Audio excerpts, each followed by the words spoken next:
आज देखिए हम अध्याय 1 संबंध और फलन के बारे में आपको जानकारी देंगे। आज कक्षा 12 का ये है। देखिए संबंध के प्रकार। संबंध देखिए 4 प्रकार होते हैं। पहला देखिए स्वतुल्य संबंध। स्वतुल्य संबंध देखिए आपको बता रहे हैं। इसका ना सभी वैल्यू ए इंटू ए, मतलब ए इंटू ए के बराबर होता है। मतलब देखिए आपको एग्जाम्पल में समझा रहे हैं। देखिए जैसे इधर एक ए है, ए संबंध है ना, ए। और इधर देखिए बी संबंध है, बी। तो देखिए 1 2 3, 1 2 3। अब देखिए इसमें ये मतलब इसको देखिए प्रांत कहते हैं, प्रांत। प्रांत इसको देखिए सप्रांत कहते हैं, सप्रांत। सप्रांत कहते हैं। और देखिए परिसर भी कहते हैं। परिसर किसे कहते हैं? देखिए परिसर, परिसर मतलब जो सप्रांत में जो जो सप्रांत में अब काम आ रहे हैं, काम आ रहे हैं, आ रहे हैं जो अब है मतलब सब प्रांत में काम आते उसे परिसर कहते हैं ना।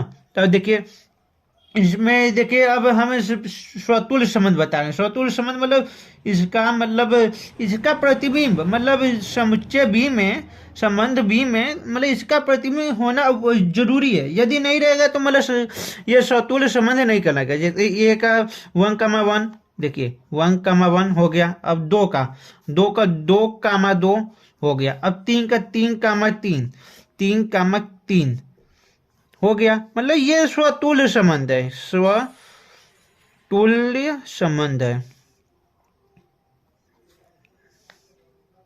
अब देखिए मतलब आपके मन में और दिक्कत होगा, मतलब चाहे इधर उधर रहेगा, चाहे देखिए ऐसे भी रहेगा तब भी चलेगा, ऐसे भी रहेगा तब भी चलेगा। मतलब बता रहे 1 2 3 4 इधर हो गया, 1 2 3 4 ना। अब चाहे इसका इसमें ले जाए, चाहे इसका इसमें ले जाए, चाहे इसका इसमें, चाहे इसका इसमें ना, आप कैसे भी कहें, लेकिन इसका मतलब समुच्चय ए का समुच्चय बी में मतलब प्रतिबिंब होना जरूरी है। ये मतलब समुच्चय बी में प्रतिबिंब होगा, प्रतिबिंब बिंब होगा, होगा तभी मतलब ये स्वतुल्य संबंध कहलाएगा। स्वतुल्य संबंध कहलाएगा, कहलाएगा ना। आप तो जानेंगे इतना। तो आपके और एक और एग्जांपल दिखा दे रहे हैं। ये पहला, ये दूसरा, ये देखिए ये तीसरा। यदि ऐसा रहेगा तो ये मतलब बता रहे हैं आपको 1 2 3 4, 1 2 3। यदि ऐसा रहा 1 2 3, यदि ऐसा रहेगा तो ये स्वतुल्य संबंध नहीं कहलाएगा। क्योंकि क्योंकि इसमें देखिए चार चार जो है, चार चार का प्रतिबिंब, प्रतिबिंब विद्यमान नहीं है, प्रतिबिंब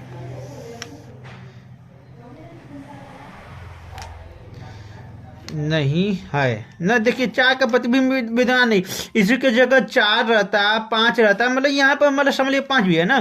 तो चाहे इसका 4 में गया, इसका भले न रहे, इसका 5 का भले न रहे, क्योंकि इसमें प्रांत के मतलब समुच्चय एक सभी अवयव का प्रतिबिंब विद्यमान है इधर समुच्चय बी में। तो ये स्वतुल्य संबंध कहलाता है। आपको स्वतुल्य संबंध तो समझ में आ ही गया होगा।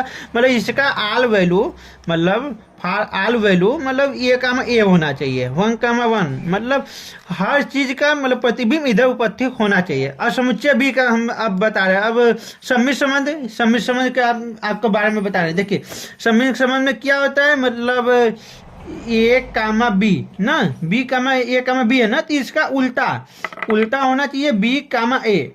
बी कामा ए होगा तभी ये सम्मिश्र संबंध कहलाएगा। ये तो उदाहरण मैं आपको बता रहा हूँ ना। देखिए पहला पहला उदाहरण सम्मिश्र संबंध, सम्मिश्र संबंध, सम्मिश्र संबंध का देखिए पहला उदाहरण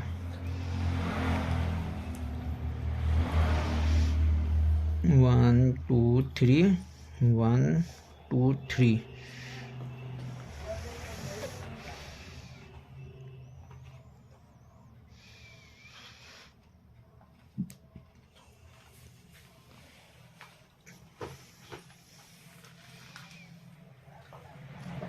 अब देखिए ऐसा है ना, तो इसका देखिए कैसा डायग्राम बनेगा, मतलब रोटर रूप कैसा बनेगा, 1, 1, फिर मतलब 2, 1, 2, 1, फिर 2, 2, फिर 3, 2, फिर 3, 3 ना। तो अब देखिए 3, 3, मतलब 1, 1 का उल्टा, मतलब 1, 1, 1, का उल्टा कितना होता है, 1, 1 ही होगा।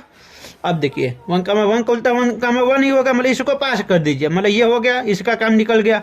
अब 2, 1, 2, 1 का उल्टा क्या होता है, 1, 2, 1, 2 नहीं दिख रहा है, नहीं दिख रहा है, तो मतलब समझ लीजिए ये तब समित संबंध नहीं है ना। तो मतलब इसी की जगह ये यहाँ से यहाँ गया रहता है ना, तो 1, 2 भी मिलता, 1, 2 भी मिलता, तो मतलब 2, 1 तो उनका 1, 2 तो मतलब यहाँ पर उपस्थित है, तो मतलब चलो ये भी सही है, ये भी सही है, ये भी हो गया। अब 2, 2 है, तो 2, 2 का उल्टा 2, 2 ही होगा, 2, अब देखिए ये भी पास हो गया। अब 3, 2 आया ना, यहाँ से यहाँ का 3, 2 का उल्टा होगा है 2, 3, 2, 3 कहीं दिख रहा है, नहीं दिख रहा है, मतलब यहाँ पे देखिए 2, 3 इस तरह रहता है, देखिए यहाँ से यहाँ तक, मतलब 2, 3 यहाँ पर उपस्थित है, मतलब 2, 3 ये भी रहता, तो इसका उल्टा मतलब या 2, 3 का उल्टा 3, 2 यहाँ पर उपस्थित है, या 3, 2 का उल्टा 2, 3 उपस्थित है, मतलब ये भी सही हो जाए। और 3, 3 है तो ये भी सही होगा। अब मतलब ऐसा रहेगा आपके, मतलब डायग्राम ऐसा रहेगा, तो मतलब समझ लीजिए ये समित संबंध है, समित संबंध है ना। आपको तो समित संबंध भी आ गया होगा। अब देखिए, अब आपको हम बताने जा रहे हैं संक्रामक। संक्रामक में देखिए क्या होता है, यदि A, B belongs to R व B, C belongs to R हो तो ना, हो तो यदि B, C belongs to R हो तो C, A belongs to R होना जरूरी है, बिलोंग्स टू R होना जरूरी है। यदि नहीं है, C, A नहीं है, या उसका B, C नहीं है, तो समझ लीजिए वो पास हो गया। मतलब आपको हम उदाहरण में बता रहे हैं, इधर देखिए तीसरा संक्रामक संबंध, संक्रामक संबंध देखिए आपको, यदि 1, 2, 3, 3, 1, 3, 3, 1, 3 मतलब ऐसे दिया है ना आपको, मतलब रोस्टर रूप में मतलब ऐसे दिया है, तो आप कैसे चेक करेंगे। अब देखिए संक्रामक में क्या दिया रहता है, मतलब A, B व B, C बराबर ना बिलोंग्स टू R होना चाहिए, मतलब C, A के C, A। तब देखिए 1, 2 मतलब 1, 2 और 2, 3 है ना। तब देखिए ये बराबर है, मतलब एक जैसा है। जब ये एक जैसा होगा, जब एक जैसा होगा तो यहाँ पर बचा क्या, 1, 3 1, 3 देखो कहीं है, यहाँ पर देखिए 1, 3 यहाँ पर है, तो मतलब ये सही हो गया। इसे अब पास कर दो ना, इसे अब पास कर दो। और देखो 2, 3 और 2, 3 है, तो अब इसका देखो 2, 3 और इसका देखो आखिरी वाला 3, ये जो 3 है देखो यहाँ पर नजर आ रहा है, हाँ यहाँ पर नजर आ रहा है। अब देखो तो यहाँ पर 3, 1 होगा, यहाँ पर 2, 3। अब इसको घेरा बना दो, क्या मतलब इसको हटा दो ना। अब बचा का 2, 1 देखो कहीं नजर आ रहा है, नहीं नजर आ रहा है, तो मतलब ये गड़बड़ है, मतलब ये संक्रामक संबंध नहीं है ना। आप तो मतलब ऐसे ही पता लगा है आपको ट्रिक द्वारा, मतलब जैसे समित संक्रामक पता करना है, तो जैसे देखिए एग्जाम्पल बता रहा हूँ, उदाहरण एक और उदाहरण बता रहा हूँ, जैसे 1, 1, 1, 2 1, 3 फिर 2, 1 2, 2, 3 फिर 3, 1 3, 2 और 3, है ना। तो अब देखिए इसमें आपको पता लगाना है कि मतलब कौन समित संक्रामक स्वतुल्य है, कौन है ना। अब देखिए स्वतुल्य का बता रहा हूँ, स्वतुल्य में क्या करना होता है, A, मतलब A मतलब एक जैसा निकालना होता है ना। तो देखिए तो यहाँ पर समझ में आ रहा है, तो मतलब इसका मतलब ये समुच्चय जो है, ये समुच्चय है 1 2 3, 3 तक ही दिया है। तो मतलब इसका मतलब इधर भी होना चाहिए 1 2 3, स्वतुल में बता रहा हूँ ना, स्वतुल में। देखिए 1 1 है। अब देखो 2 2 भी मिल गया। और देखिए यहाँ पर 3 भी है, मतलब ये स्वतुल्य है, ये स्वतुल्य है ना। अब देखिए, अब अब सम्मित सम्मित संबंध।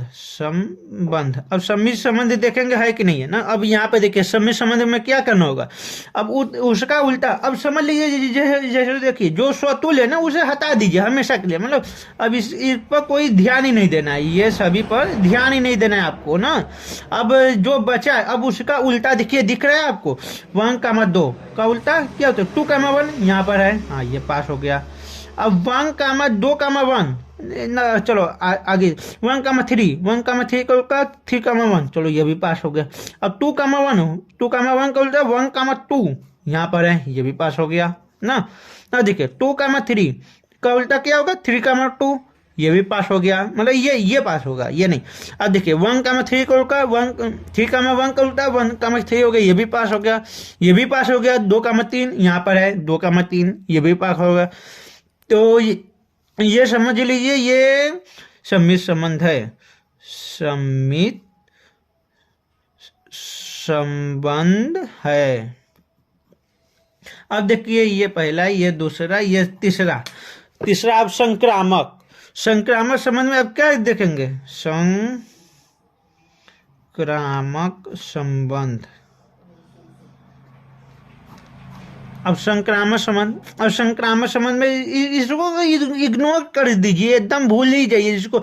समझ लीजिए जो स्वतुल्य उसे हटा ही दीजिए ना, अब जो बचा उसे ही देखेंगे। अब 1 2 का उल्टा देखिए यहाँ पर दिख रहा है, तो अब मतलब देखिए 1 2 हुआ है, और फिर 2 1 है ना। तो अब इसका ये वाला एक जैसा है, तो 1 1 देखो दिख रहा है, हाँ यहाँ पर दिखा है। इसे मतलब इग्नोर मत कीजिए, मतलब इसे इसका काम हो गया, इसका उल्टा भी इसका ये भी यही रहेगा। तो 1 1 है, तो यहाँ पर 1 हो गया। अब देखिए ये तो मतलब इसे डबल पास ही दे दिया संक्रामक की ओर के। अब देखिए अब क्या बचा 1 3, अब 1 3 देखो आखिरी का कोई 3 वाला नजर आ रहा है, हाँ यहाँ पर नजर आ रहा है 3 1। तो अब इसको मिला देंगे तो बचा का 1 1 अभी देखें यहाँ पर है, तो मतलब ये भी पास हो गया ना। अब देखिए 2 1, लेकिन पेपर में ऐसे टिक नहीं मारना है, आपको ऐसे ही करना है। अब देखिए 2 1 अब इसका देखिए 1 कहीं नजर आ रहा है, 1 हाँ यहाँ पर नजर आ रहा है, फिर यहाँ पर भी नजर आए। मतलब इसमें बहुत तीतेमेबाजी, यहाँ पर झंझट है, यहाँ पर मतलब बहुत दिक्कत होता है, मतलब चेक करने में कई लोग दिक्कत कर देते हैं। अब देखिए 1 2 जो हो गया उसे भी लेना है, फिर मतलब यहाँ पर देखना है तो चेक करना है मिल रहा है कि नहीं मिल रहा है। 1 2 फिर से भी कर दिया, तो बचा का 2 देखिए यहाँ पर नजर आ रहा है, हाँ ये भी सही है, इसे भी पास कर दो। अभी भी नहीं पास करना है, अभी यहाँ पे देखो, यहाँ पर भी एक दिख रहा है, तो मतलब 2 1 हो गया, तो फिर 1 3 होगा। अब देखो 2 3 कहीं नजर आ रहा है, हाँ नजर आ रहा है। अब पास करो इसे जाकर, पास करो। अब देखो अब क्या बचा, ये तो पास हो गया। अब ये 2 3 2 3 बचा। अब 2 3 आखिरी देखो यहाँ पर है 3 1, तो इसे इधर कर दो, डिब्बे में डाल दो। और देखो यहाँ पर फिर क्या बचा 2 1 देखो यहाँ पर नजर आ रहा है, 2 1 यहाँ पर नजर आया, इसे अभी मत पास करो, क्योंकि अभी 3 यहाँ पर नजर आ रहा है। देखिए यहाँ पर 3 नजर आ रहा है ना, तो अभी देखो अभी फिर चेक करेंगे 2 3 और फिर 3 2 इधर हो गया। अब 3 से 3 इधर कर दो, बचा क्या 2 2 देखो यहाँ पर नजर आ रहा है। अब जाके इसे पास करो, ये पास हुआ। अब इसी तरह ये भी आ जाएगा नजर, 3 1 है, दिखो यहाँ पर दिखा रहे 3 1 है। अब देखो 1 कहीं नजर आ रहा है, हाँ यहाँ पर नजर आ रहा है 1 2। अब 1 से 1 हट गया, बचा का 3 2 यहाँ पर है, सही है। अभी देखो 3 1 है। अब देखो 1 यहाँ पर भी नजर आए 1 3, अब 1 से 1 हटा दो, ना, हटा दो तो बचा क्या, 3,3, 3,3 देखो बच्चा, यहाँ पर देखो, यहाँ पर दिख रहा है, यहाँ पर है 3,3। ऐसे ऐसे ही मतलब ये भी ना संक्रामक संबंध है, संक्रामक संबंध है। अब देखो, और चौथा क्या होता है, देखिए यहाँ पर तुल्यता संबंध, तुल्यता संबंध कैसे कहते हैं, मतलब जब ये तीनों जब मिल गए, मतलब तीनों है यहाँ पर ना, तो ये संक्रामक संबंध, जब स्वतुल्य व समित व संक्रामक है तो उसी को तुल्यता संबंध कहते हैं, संबंध कहते हैं। समझ में आया, मतलब जब स्वतुल्य संबंध रहेगा, सम्मिश्र संबंध रहेगा, संक्रामक संबंध रहेगा ना, तो उसी को तुल्यता, मतलब इसी सवाल को आपको पूछ देगा क्या सिद्ध कीजिए कि ये तुल्यता संबंध है, मतलब ऐसा दे दिया रहेगा आपको, ऐसा ऐसा ऐसा दे दिया रहेगा, इसी को पूछेगा सिद्ध कीजिए कि, सिद्ध करो कि तुल्यता संबंध है, तुल्यता संबंध है, संबंध है। आपको समझ में आया, मतलब इसी तरह मतलब आपको दे दिया रहेगा तुल्यता संबंध, मतलब जारी करने के लिए। अब देखिए ऐसा हो गया, अब इतना ही, मतलब संबंध के प्रकार में खाली ज्यादा कुछ नहीं, हमें खाली इतना ही करना होता है। देख लीजिए आप लोग एक बार समझ लीजिए कैसे किए, खाली यही देखिए, ये याद किए रहिएगा, इसमें कुछ नहीं करना, तो मतलब इसके जैसा प्रवृत्ति, मतलब उस पर मतलब इसका प्रतिबिंब विद्यमान होना चाहिए पहले का, और इसका उल्टा रहना चाहिए। अभी एक बात नहीं बताया संक्रामक में आपको, देखिए यदि देखिए, यदि आपको दो चीज और हो सकता है, मतलब आपको ऐसा हो सकता है, यदि देखिए, यदि 1,1 है ना, फिर 2,3 है, फिर 2,1 है ना, तो अब देखिए 2,1 है ना, तो अब इसे तो हटा ही दीजिए संक्रामक में ना। अब देखिए 2,3 बचा, तो 2,3 कहीं नजर नहीं आ रहा है, तो इसे पास कर दीजिए, इसे कुछ नहीं करना है, पास करना है। समझ में आया, मतलब इसे पास कर दीजिए, मतलब ये संक्रामक संबंध का ये कवय है ना। अब देखिए ये 2,1 नजर आ रहा है, नहीं नजर आ, क्योंकि इसे हटा दिया, इसे हटा दो, इसे मत नजर लो, इसमें जो हट गया तो हट गया, मतलब इसका 1 नजर आ रहा है, नहीं आ रहा है, तो इसे भी संक्रामक मान लो ना, तो ये भी संक्रामक मान लो ना। नहीं, लेकिन ऐसा नहीं होता है, देखिए यहाँ पर 1 है, यहाँ पर भी 1 है, तो मतलब 2,1, अब 1,1 मिलकर क्या होगा, 1 से 1 हटेगा, बचेगा 2,1, 2,1 नजर आ गया, तो मतलब ये सही है, इस तरह देखा जाता है ना। आप तो समझ गए होगे, तो अब देखिए अब आगे क्या करना है हमें। अब इसका एक और तरीका ले आता है, बता रहे हैं हम। यदि दे दिया ऐसा ना 2,3, 3,4 और 2,4 दे दिया ना, तो अब देखिए क्या करेंगे, यहाँ से यहाँ देखेंगे तो ये मिल रहा है ना, तो 2,4 नजर आ गया ना। अब इसके 4 देखेंगे तो यहाँ पर नजर नहीं आ रहा है, तो मतलब आगे देखिए 2,4 नजर आ गया, तो इसे सही कर दीजिए ना। अब 3,4 बचा ना, 3,4 है, तो 4 देखिए कहीं नजर आ रहा है, नहीं नजर आ रहा है, तो इसे भी सही कर दीजिए। अब 2,4 देखिए नजर आ रहा है इधर साइड, मतलब ये तो 2,4 हो गया, तो अभी इधर देखिए 2,4 कहीं आ रहा है, मतलब 4 आगे आ रहा है, कहीं नहीं आ रहा है, नहीं आ रहा है, तो मतलब इसे भी सही कर दीजिए, मतलब ये संक्रामक है, संक्रामक है। आज संक्रामक के बारे में बताए, कल देखिए आपको उदाहरण के बारे में हम बताएंगे आपको, मतलब कैसे और चीज हम बताएंगे आपको ना। चलिए एवरीवन, अगली क्लास में मिलेंगे, ओके बाय।